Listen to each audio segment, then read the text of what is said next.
Hello everyone, welcome back to the channel. Guys, आज मैं आप लोगों के लिए एक न्यू चाइनीज़ ड्रामा एक्सप्लेन करने वाली हूँ जिसका नाम है देयर वंडरफुल टाइम। ड्रामा की शुरुआत में हम हमारे मेन लीड शाओरान को देखते हैं जो कि एडवांस टेक्नोलॉजी की मदद से अपने माइंड से मेटावर्स ऑफ लव नाम के गेम को खेल रहा था। वो अपने फ्रेंड्स के साथ गेम खेलते हुए माउंटेन के पास पहुंच जाता है। जब अपनी पावर को जब यूज़ करता है तो माउंटेन में से एक लाइट सोर्स आता है। वो उन चारों से कहता है कि अब तुम ऐसी जगह पर जाओगे जहाँ पर पास्ट और फ्यूचर एक दूसरे से कनेक्ट होते हैं। फिर हम हमारी फीमेल लीड को देखते हैं जो कि इस गेम के ग्राफिक्स को एंजॉय कर रही थी। उसकी बातों से हमें पता चलता है कि इस गेम की डिज़ाइनर वही है और उसका खुद का स्टूडियो भी है जिसका नाम लानियाओ स्टूडियो है। तभी शाओरान अपने दोस्तों के साथ एक पोर्टल के जरिए वहां पर आ जाता है, जिन्हें देखकर सॉन्ग कहती है कि अब मेरा टाइम आ गया है। वो उड़ते हुए नीचे उतरती है, तभी उसका गेम ग्लिच करने लग जाता है और हम देखते हैं कि उसकी मॉम मिस गो उसे उठा देती है, जिससे कि सॉन्ग गेम से डिस्कनेक्ट हो जाती है। मॉम को तो उसे ऐसे देखकर लग रहा था कि सॉन्ग बीमार है, तो वो उसे हॉस्पिटल ले जाने लगती है, पर सॉन्ग बताती है कि मैं तो काम कर रही थी। मॉम बोलती है कि अगर तुम सोने को काम करना कहती हो तब तो मुझे भी ये काम चाहिए। वही गेम में शाओरान को मैजिकल वॉइस बताती है कि गेम का हिडन बॉस ज्ञान का अवतार है, जिसके बाद शाओरान बाकियों को उसे हिडन मॉन्स्टर को ढूंढने के लिए कहता है और तब तक वो स्टेज क्लियर करेंगे। इधर मॉम सॉन्ग के लिए खाना लाई होती है, जिन्हें वो कहती है कि मैं बाद में खा लूंगी, पर मॉम बोलती है कि तुम्हारे लिए मैं इंपॉर्टेंट नहीं हूँ क्या। जिनका ये ड्रामा देखकर उसे उनकी बात मानकर खाना खाना पड़ जाता है। वहीं गेम में शाओरान सभी को मारता हुआ आगे बढ़ रहा था, तभी उसकी बॉस फाइट स्टार्ट हो जाती है। दोनों ही अपनी मैजिकल फाइटिंग स्किल का यूज करके एक दूसरे को टफ फाइट देते हैं। तभी हम एक लेडी को वहां पर देखते हैं जो कि प्रेग्नेंट है। वो खुद से कहती है कि आज से पहले मुझे कभी ऐसी फीलिंग नहीं आई जब भी वो लड़ने के लिए गए थे तब। और यहाँ वो उसी जनरल की बात कर रही थी जिससे शाओरान फाइट कर रहा था। शाओरान जैसे ही अपनी पावर यूज करता है तब वो जनरल बीच में से साइड हो जाता है और गलती से वो अटैक उसकी वाइफ को लग जाता है, जिससे कि वो नीचे गिर जाती है। ये देखकर जनरल काफी घबरा जाता है और उसे उठाकर वहां से भागने लग जाता है, लेकिन सामने ब्रिज टूटा हुआ था तो वो वहीं बैठ जाता है, पर उसकी वाइफ उसके हाथों में ही दम तोड़ देती है। ये देखकर जनरल काफी गुस्सा हो जाता है और फैसला करता है कि वो उसे बदला लेकर रहेगा। शाओरान भी अपने साथियों के साथ उस जनरल को पकड़ने के लिए वहां तक आता है, पर वो ब्रिज से जंप कर देता है। अब इससे पहले वो कुछ कर पाता है, इतने में वो बीच में फ्रीज हो जाते हैं। दरअसल ये गेम का एक बग था जिसकी वजह से वो गेम से बाहर हो जाते हैं। दूसरी तरफ सॉन्ग को जब इस बग का पता चलता है तो वो तुरंत इसे ठीक करने लगती है, लेकिन इसी चक्कर में उसके सिस्टम पर पानी गिर जाता है और करंट लगने की वजह से वो वहीं पर बेहोश हो जाती है। ये देखकर उसके एम्प्लॉयज जल्दी से एम्बुलेंस को कॉल लगाते हैं, लेकिन जब सबका ध्यान सॉन्ग की तरफ था तब हम एक मिस्टीरियस पर्सन को यहाँ पर देखते हैं जिसने कि खुद को कवर कर रखा था। वो यहाँ से भाग जाता है और सभी के जाने के बाद हम देखते हैं कि सॉन्ग के सिस्टम में अपने आप ही चेंजेस होने लगते हैं। उस गेम से जनरल गायब हो गया था। वहीं शाओरान को उसके भाई का कॉल आता है जो उसे बताता है कि गेम में आज जो बग आया था उसकी वजह से बोर्ड ऑफ डायरेक्टर्स उनसे मिलना चाहते हैं। वो बताता है कि डैड की तबीयत खराब है तो मैं हॉस्पिटल में उनके साथ रहूंगा। जिसके बाद शाओरान अपनी बाइक से मीटिंग के लिए निकल पड़ता है। अब हमें पता चलता है कि शाओरान शानहाई ग्रुप का पार्ट है जो कि इस गेम में इन्वेस्ट करने वाली है। रास्ते में हर तरफ इसी गेम की बातें और इंटरव्यूज चल रहे थे, क्योंकि ये गेम काफ़ी एडवांस है। प्लेयर्स को बस अपनी आंखें बंद करनी है और वो एक दूसरी दुनिया में पहुंच जाएंगे। शाओरान अब जैसे ऑफिस पहुंचता है तो उसका असिस्टेंट उसे सारा शेड्यूल बताता है। वो उसे गेम के रिव्यूज़ के बारे में भी बताता है, जो देखकर शाओरान उससे बोलता है कि मीटिंग खत्म होने तक मैं लानियाओ से मिलना चाहता हूँ। ये सुनकर वो टेंशन में आ जाता है क्योंकि उसका तो फ़ोन ही नहीं लग रहा था। यहाँ से अब हम सॉन्ग को देखते हैं जिसे हॉस्पिटल में जब होश आता है तो वो किसी वॉरियर की तरह बेड से उठती है। उसे समझ नहीं आता कि वो कहाँ पर है और वो काफ़ी बदली हुई आवाज़ में बात कर रही थी, जिसे देखने से लगता है कि ज़्यादा गेम खेलने की वजह से शायद उसका दिमाग ख़राब हो गया होगा। अब वो अपने रूम से बाहर आकर हर चीज़ को काफ़ी अजीब तरीके से देखने लग जाती है, जैसे आज से पहले उसने ये चीज़ें कभी देखी ही ना हो। तभी व्हीलचेयर पर एक ओल्ड मैन उसके सामने आ जाता है, जिन्हें देखकर वो कहती है कि क्या मैं तुमसे ये ले लूँ, मुझे ना मेरी वाइफ को ढूंढना है, पर वो ओल्ड मैन मना कर देता है। ये बात जब सॉन्ग को समझ नहीं आ रही थी तो वो उसे इस व्हीलचेयर के बदले अपना खजाना देने की बात करती है, लेकिन जब वो फिर भी नहीं मानता तब सॉन्ग अपने हाथ को स्ट्रेच करके अपने वेपन्स के जादू से समन करने की कोशिश कर रही थी, लेकिन ऐसा नहीं होता। उसे बार बार ऐसे करते हुए देखकर अंकल को मजा आ रहा था। सॉन्ग कहती है कि ज़रूर इस फाइट के बाद मैं अपनी पावर्स खो चुका हूँ। तब जाकर हमें समझ में आता है कि असल में सॉन्ग के सिस्टम से वो वॉरियर गायब होकर उसकी मेमोरी में आ गया है, और ऐसा होने के चांसेस सब बढ़ गए होंगे जब सिस्टम पर पानी गिर गया था और शॉर्ट सर्किट लगने की वजह से सॉन्ग बेहोश हो गई थी। अब वो ओल्ड मैन इस लड़की की अपनी वाइफ को ढूंढने की डेडिकेशन को देखकर उसे व्हीलचेयर रॉयल अनाउंसमेंट के साथ गिफ्ट करता है। ये देखकर वो काफ़ी खुश हो जाती है और उन्हें शुक्रिया करके व्हीलचेयर पर बैठने वाली थी, लेकिन तभी नर्स वहाँ पर आ जाती है, जिन्हें देखकर वो ओल्ड मैन जल्दी से वापस व्हीलचेयर पर बैठ जाता है और हमें पता चलता है कि वो दिमागी मरीज है, वरना कोई नॉर्मल पर्सन तो सॉन्ग की हरकतें देखकर उसे ही साइकेट्रिक वार्ड में एडमिट करवा देता। फिर हम शाहरुख को उसकी बोर्ड मीटिंग में देखते हैं, जहाँ सभी ये प्लान कर रहे थे कि उन्हें इस गेम के अंदर इन्वेस्टमेंट बंद करनी चाहिए, क्योंकि इस बग की वजह से उनकी रेपुटेशन दांव पर लग गई थी और साथ ही वो आगे चलकर लॉस का रिस्क नहीं ले सकते थे। जिस पर शाहरुख कहता है कि वो बस टेस्ट के दौरान एक माइनर सा बग था जिसे मैं और लानिया मिलकर सॉल्व कर लेंगे। पर मिस्टर चैन कहते हैं कि वो लानिया खुद को गॉडेस ऑफ गेम कहती है, जबकि वो इसे डिजर्व भी नहीं करती। तो शाहरुख बोलता है कि क्या आपको मेरी चॉइस पर डाउट है, और वैसे भी मेरे पास वीटो पावर है, जिसका मतलब सिर्फ वही है जो कि इस प्रोजेक्ट को रोकने का फैसला कर सकता है। ये सुनकर मिस्टर चैन की तो तबीयत ही खराब हो जाती है। वो अपने साथ बैठे हुए अपने सपोर्टर्स को इशारा करते हैं, जिसके बाद वो मेंबर्स कहते हैं कि मुझे शाहरुख पर पूरा भरोसा है कि वो हमारे रिटायरमेंट फंड को नुकसान नहीं पहुंचाएगा। शाहरुख बोलता है कि अगर हम इस गेम को लॉन्च डेट पर रिलीज नहीं कर सके तो इसकी सारी जिम्मेदारी मेरी होगी और मैं आप सभी के नुकसान की भरपाई करूंगा। इस पर मिस्टर चैन कहते हैं कि अगर ऐसा हुआ तो तुम्हें सीईओ की पोस्ट से भी रिजाइन करना पड़ेगा, जिसके लिए वो बिना सोचे हाँ कर देता है। सीन अब यहाँ से लिंक पर आता है, जो कि वॉशरूम यूज करने के लिए जब जाती है तो वो चौंक जाती है। वो शीशे में देखकर पहचान नहीं पा रही थी कि वो खुद है। तब जाकर उसकी जनरल वाली मेमोरी को समझ में आ जाता है कि वो लड़की बन गया है। अब वो जेंट्स टॉयलेट में चली गई थी तो बाहर से लोग नर्स को उसे निकालने के लिए बुला लेते हैं और वो नर्स उसे पकड़कर रूम में लेकर चली जाती है, उसे आराम करने के लिए कहती है। पर जनरल को तो यहाँ पर कुछ भी समझ नहीं आ रहा था कि वो लड़की कैसे बन गया और इन लड़कियों ने उसे क्यों पकड़ा हुआ है। फिलहाल उनकी बात मानने के अलावा उसके पास कोई भी ऑप्शन नहीं था, लेकिन उनके जाने के बाद वो फिर से खड़ा हो जाता है, क्योंकि वो परेशान था कि इस लड़की की बॉडी में उसे समझ में नहीं आ रहा था कि वो अपनी वाइफ को इस बॉडी के साथ प्रोटेक्ट कर भी पाएगा या फिर नहीं। इतने में वो शाहरुख को देखता है, जो कि दरअसल अपने डैड को देखने के लिए आया हुआ था, पर वो जनरल उसे वहां पर देखकर पहचान जाता है कि इसी ने उसकी वाइफ को मारा था। वो गुस्से में उसके पीछे जाता है और उसे रोकता है, लेकिन शाहरुख कहता है कि क्या हम एक दूसरे को जानते हैं, जिससे वो उसे नाटक बंद करने के लिए कहता है। तब शाहरुख को कुछ याद आता है और हम देखते हैं कि एक दिन बारिश में जब शाहरुख फ़ोन पर बात करते हुए किसी से कह रहा था कि मैं लानिया से मिलने के लिए जा रहा हूँ ताकि वो कॉन्ट्रैक्ट साइन करवा सके, लेकिन तभी सॉन्ग भागते हुए वहाँ से निकल जाती है, जिससे शाहरुख की पैंट खराब हो जाती है। वो जब उसे रोकता है तब सॉन्ग कहती है कि आज मेरे लिए काफ़ी इंपॉर्टेंट डे है और मैं जल्दी में थी। वो उसे माफ़ी मांगकर उसे कुछ पैसे दे देती है, लेकिन शाहरुख ये देखकर हैरान हो जाता है तो सॉन्ग उसे कुछ और पैसे दे देती है और कहती है कि तुम बाकी चेंज भी रख लेना, जिससे कि उसकी हैरानी और भी ज़्यादा बढ़ जाती है। सीन अब प्रेजेंट में आता है। शाहरुख सॉन्ग से पूछता है कि आखिर तुम क्या चाहती हो, जहाँ सॉन्ग तो उससे अपनी वाइफ का बदला लेने के बारे में बात करने लग जाता है। वो अपनी मैजिक पावर यूज करने की कोशिश करता है पर उसे कुछ भी नहीं होता, जिससे शाहरुख को लगता है कि इस लड़की का दिमाग ना खराब है और वो यहाँ से जाने लगता है, जो देखकर सॉन्ग उसे रोकने के लिए जंप करके उसके पीछे चढ़ जाती है और कहती है कि बिना अपना बदला लिए मैं तुम्हें जाने नहीं दूंगी। जनरल खुद को इस बॉडी में कमजोर फील कर रहा था, इसलिए वो शाहरुख के कान पर काट लेता है तो शाहरुख उसे नीचे पटक देता है, जिससे सॉन्ग अपने सेंसेस में वापस आ जाती है। वो शाहरुख को देखकर माफ़ी मांगने लग जाती है, पर वो पुलिस बुलाने लग जाता है, जो देखकर सॉन्ग उसका फ़ोन ले लेती है, जिसे लेने के चक्कर में वो उसके काफ़ी क्लोज आ जाती है। वो उसे कहती है कि मैंने तुम्हारा कान जानबूझकर नहीं काटा, चाहो तो बदले में तुम मेरा कान भी काट लो। पर वो अपना फ़ोन लेकर उसे अपना दिमाग ठीक करवाने के लिए कहता है, जिस पर हाँ करके वो वहाँ से भागकर अपने रूम में चली जाती है। उसे कुछ भी समझ नहीं आ रहा था कि उसने क्या किया। वहीं शाहरुख का भाई जब डैड से बात करने की कोशिश कर रहा था तब वो उसे इग्नोर कर रहे थे। वो उन्हें जब पीने के लिए पानी देता है तो वो उसे वहीं पर रखने के लिए कह देते हैं। जैसे ही शाहरुख वहाँ पर आता है तो डैड उसे देखकर काफ़ी खुश होते हैं। वो जब उन्हें पानी देता है तो वो उसे पी लेते हैं। ये देखकर लिन को काफ़ी बुरा लगता है। अब वहाँ से बाहर आकर शाहरुख लिन से कहता है कि मुझे काफ़ी बुरा लगता है जब वो तुम्हें इस तरीके से लेक्चर देते हैं, उन्हें तो जैसे मेरे पे भरोसा ही नहीं है। उसका भाई जानता था कि वो उससे अच्छा फील करवाने के लिए ये सब कह रहा है।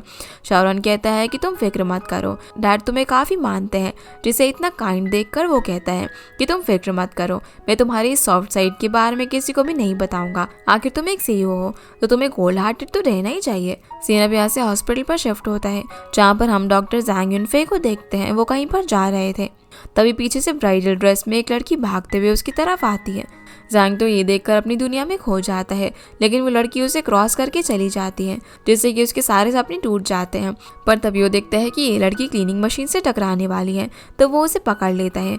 लेकिन इसी बीच वो उसके काफ़ी क्लोज आ जाता है और उसकी लिपस्टिक का निशान उसकी कोट पर लग जाता है। वो लड़की बताती है कि मेरी बेस्ट फ्रेंड यहाँ पर एडमिट है, इसलिए मैं जल्दीबाजी में यहाँ पर भागते हुए आ गई। वो वहाँ पर उसे माफ़ी मांग कर चली जाती है, जिसे जैंग से स्माइल करके देखता रह जाता है। अब हम देखते हैं कि जिस फ्रेंड की वो बात कर रही थी वो सॉन्ग है और इस लड़की का नाम लियो है, जिसे देखते ही सॉन्ग उसे गले लगा लेती है। उसे वेडिंग ड्रेस में देखकर सॉन्ग पूछती है ये तुमने शादी कर ली? पर वो बोलती है कि ऐसा होना इतना आसान नहीं है, मैं वेडिंग ड्रेस का ब्रॉडकास्ट कर रही थी, जब मुझे तुम्हारे बारे में पता चला तो मैं भागते हुए यहाँ पर आ गई। अब लियो जब देखती है कि ड्रेस खराब हो गई है तो वो काफ़ी घबरा जाती है, क्योंकि इसको उसे वापस करना था। वो जल्दी से इसे साफ करने के लिए चली जाती है, लेकिन तभी सॉन्ग की मेमोरी पर जनरल टेक ओवर कर लेता है और वो बेहोश होकर वहीं बेड पर गिर जाती है। सॉन्ग को जब होश आता है तो उसके माइंड पर जनरल का कंट्रोल था।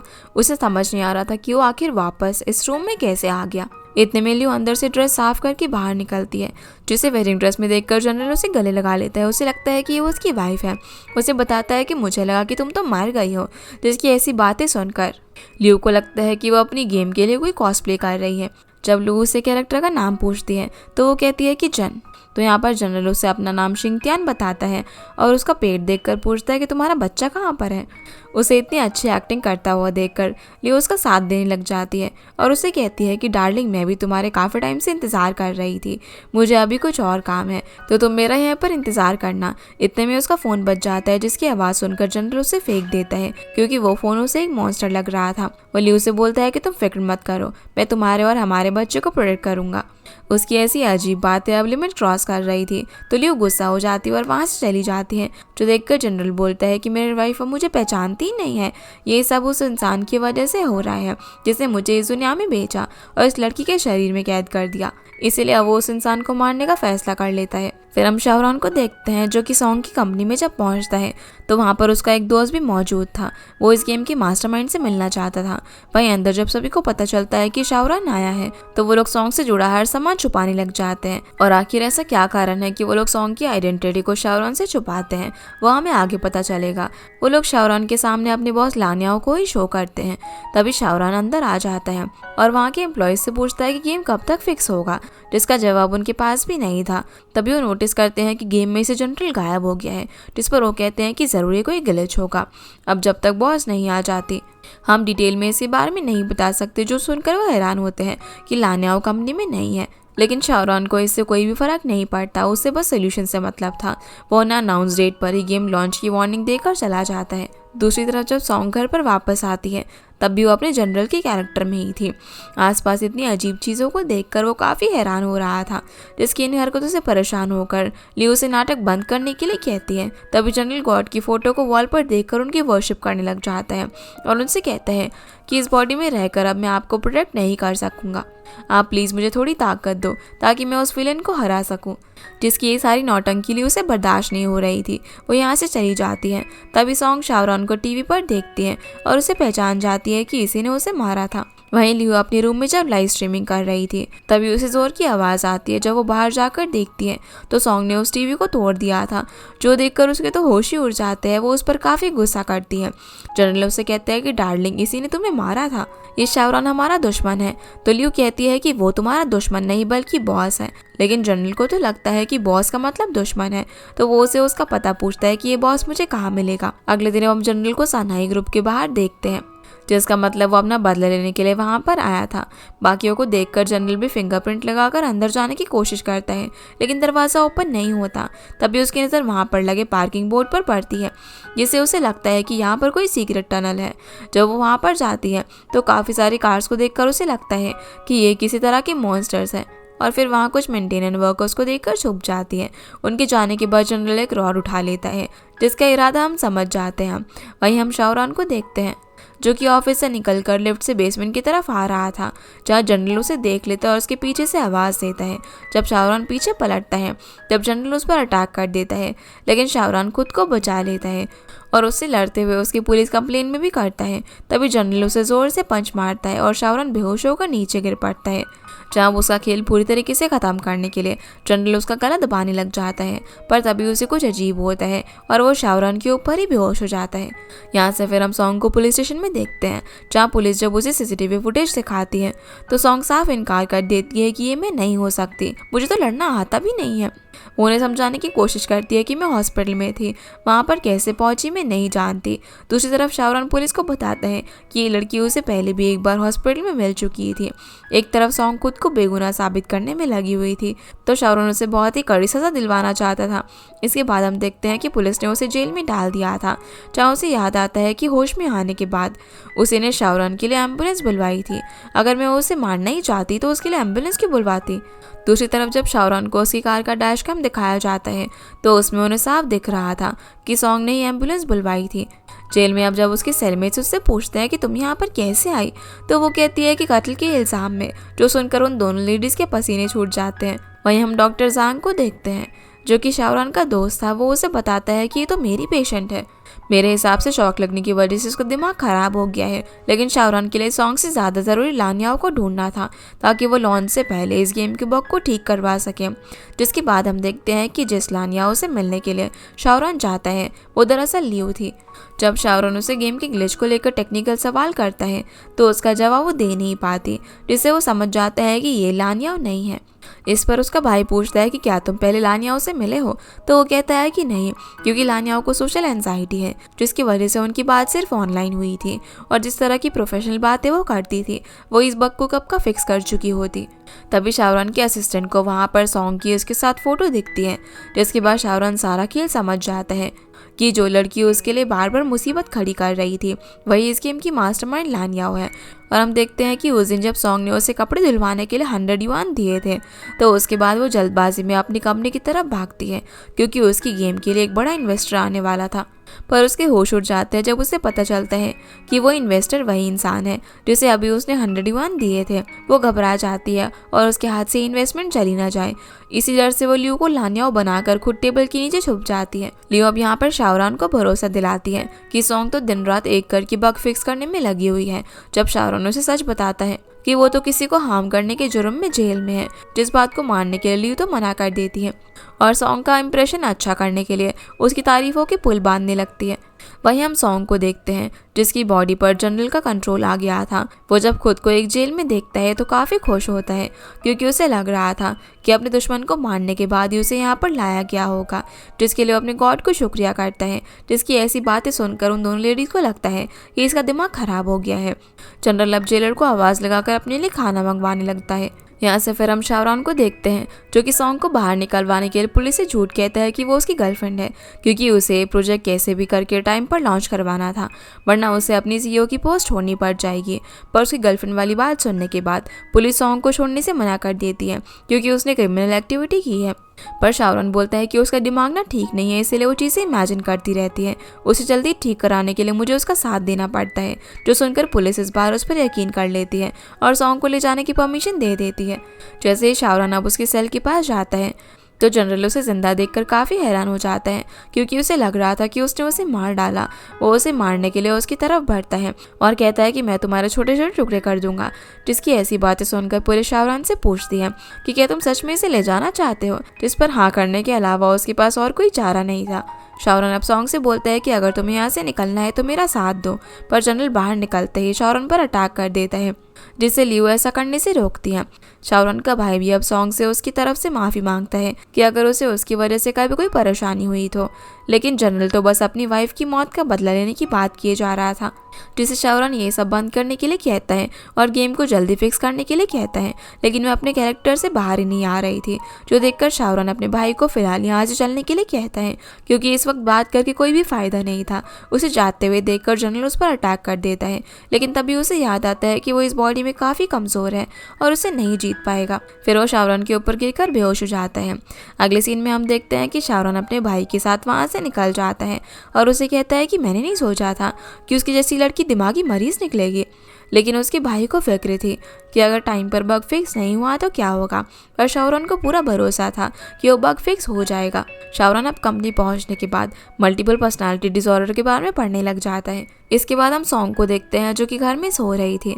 तभी उसकी नींद खुलती है और उसकी बॉडी पर अब भी जनरल का कंट्रोल था। जागने के बाद वो शाओरन के ऑफिस जाता है। वहाँ वो गार्ड को बाहर आते हुए देखता है, जिससे बचते हुए वो अंदर चला जाता है। साथ ही उसने गार्ड की स्टिक भी उठा ली थी, मतलब कि वो शाओरन से बदला लेकर ही रहेगा।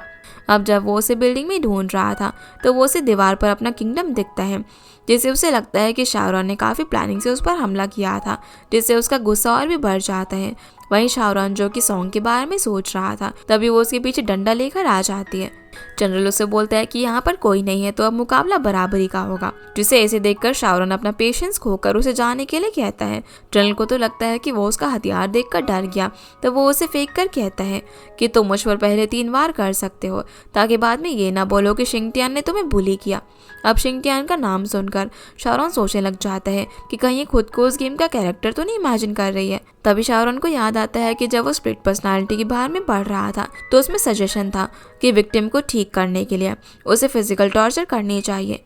इसीलिए वो डंडे को उठाने के लिए सॉन्ग से झूठ कहता है कि पीछे कोई आ गया है। जब जनरल पीछे घूमता है तो शाओरन डंडा उठाकर सॉन्ग को काफ़ी ज़ोर से मारता है, पर उसे कुछ भी नहीं होता। जहाँ उसे ऐसी ट्रिक्स यूज़ करता हुआ देखकर जनरल उसे मारने के लिए उसके पीछे पड़ जाता है। शाओरन समझ गया था कि फिजिकल टॉर्चर उसके किसी भी काम का नहीं है, इसीलिए वो सॉन्ग की तरफ बढ़ने लग जाता है, जिससे जनरल को कुछ भी समझ नहीं आता। वो उसे रोकने के लिए डॉक्यूमेंट्स को हवा में फेंक देता है। तभी शाओरन उसे किस कर देता है, जिससे कि जनरल की पर्सनैलिटी चली जाती है और सॉन्ग अपने सेंसेस में वापस आ जाती है, जहाँ वो शाओरन को उसे किस करता हुआ देखकर पीछे कर देती है।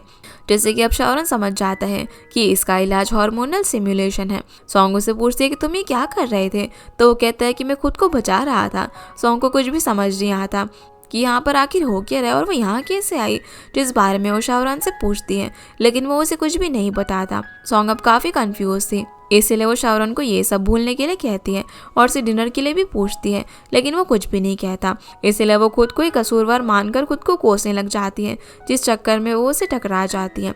शाओरन जब उसे पलट कर घूरता है तो वो नर्वस हो जाती है, पर वो बोलता है कि मैं तुम्हें घर पर छोड़ देता हूँ, जिसके लिए वो मना करती है, लेकिन वो उसकी बात नहीं मानता। अब वो जाकर उसके लिए अपनी कार का दरवाज़ा खोल देता है। अब क्योंकि उसे नाराज़ करके सॉन्ग का ही नुकसान होने वाला था, इसीलिए वो उसके साथ चली जाती है। रास्ते में अब जब कार सिग्नल पर रुकती है तभी शाओरन देखता है कि सॉन्ग सो चुकी है, पर तभी उसे जनरल टेक ओवर कर लेता है और जब वो खुद को बंधा हुआ पाता है तो शाओरन पर अटैक करता है।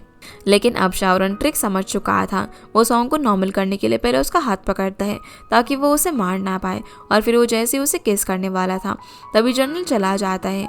ये देखकर शाओरन हैरान हो जाता है कि सॉन्ग के सोने के बाद दूसरी पर्सनालिटी बाहर आती है। साथ ही वो देखता है कि इस बार उसे किस करने की जरूरत नहीं पड़ी, उसका काम हाथ पकड़ने से ही हो गया था। अगले दिन हम देखते हैं कि सॉन्ग के उठते ही शाओरन ने उसका हाथ पकड़ा हुआ था। वो काफ़ी हैरान होती है और सोचने लगती है कि सोते टाइम उसने कुछ ऐसी वैसी हरकत तो नहीं करी जिससे कि वो बेवकूफ़ लग रही हो। शाओरन उसे बताता है कि आज कंपनी की मीटिंग है और उसमें तुम्हें आना है, उसके बाद मुझे तुमसे ज़रूरी डिस्कशन करना है, तब तक तुम सो नहीं सकती। जिसकी बात सुनने के बाद वो खुद से कहती है कि इस बारे में मैंने सही सुना था कि ये तो एकदम मर्सीलेस है। अब कुछ देर बाद जब मीटिंग का टाइम आता है तो सॉन्ग शाओरन की कंपनी में उससे और उसके बोर्ड ऑफ डायरेक्टर से मिलने के लिए जाती है। वहीं वो सभी को सॉन्ग से इंट्रोड्यूस करवाता है, जहाँ पर सॉन्ग के साथ वहाँ एक दूसरी कंपनी की गेम डिजाइनर भी आई हुई थी, जिसे लेकर बोर्ड ऑफ डायरेक्टर सॉन्ग पर प्रेशर बनाने लग जाते हैं कि हमें फिक्स डेट पर ही गेम को लॉन्च करना है, हमारे इन्वेस्ट किए हर पैसे का हमें प्रॉफिट चाहिए, अगर तुम ऐसा नहीं कर सकती तो हम ये प्रोजेक्ट इन्हें दे देंगे। जिस पर शाओरन सॉन्ग की तरफ से कहता है कि हम 2 हफ्ते में बग को फिक्स कर लेंगे। जिसके बाद सॉन्ग सभी को अपने आगे का प्लान बताती है कि वो ये कैसे करेंगे। मीटिंग के बाद शाओरन सॉन्ग के साथ उसकी कंपनी में बग को फिक्स करने के लिए जाता है, पर बार बार ट्राई करने पर भी एरर शो कर रहा था। तभी सॉन्ग को याद आता है कि वो हार्ड ड्राइव तो घर पर ही भूल गई है, तो शाओरन उसे बोलता है कि तुम यहीं पर रुको, उसे मैं लेकर आता हूँ।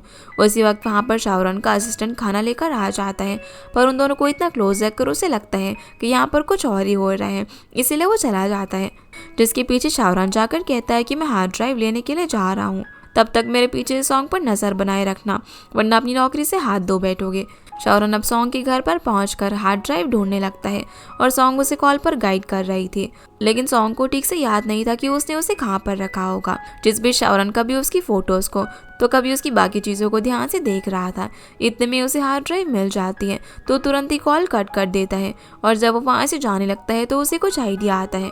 फिर हम देखते हैं कि शाओरन ने अपने असिस्टेंट से कहकर सॉन्ग को अपने घर पर बुलवा लिया था, जिसका इतना बड़ा मेंशन देखकर वो काफ़ी हैरान होती है। जब वो अंदर उससे मिलती है तो शाओरन उसे उसका प्रॉमिस याद दिलाता है जो उसने बोर्ड मीटिंग में किया था।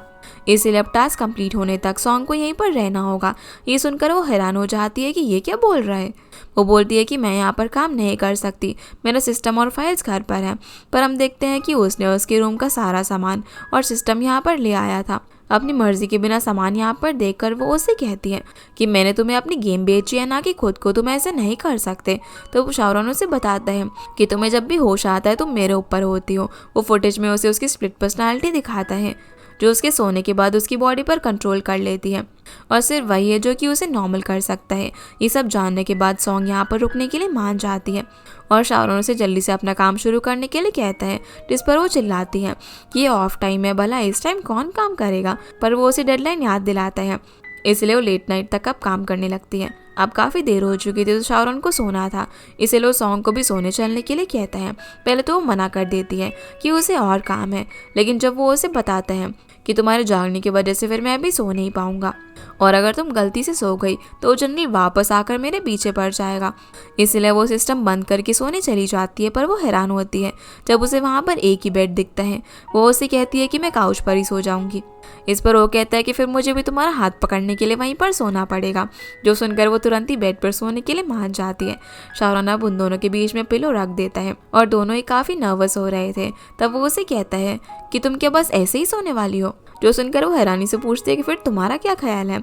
वो उसका हाथ पकड़ना चाहता था ताकि वो स्प्लिट पर्सनालिटी को रोक सके, इस पर वो दोनों ही नर्वस होते एक दूसरे का हाथ पकड़ लेते हैं। अगले दिन अब शाओरन को उसका भाई कॉल करके पूछता है कि तुम मीटिंग में क्यों नहीं आए।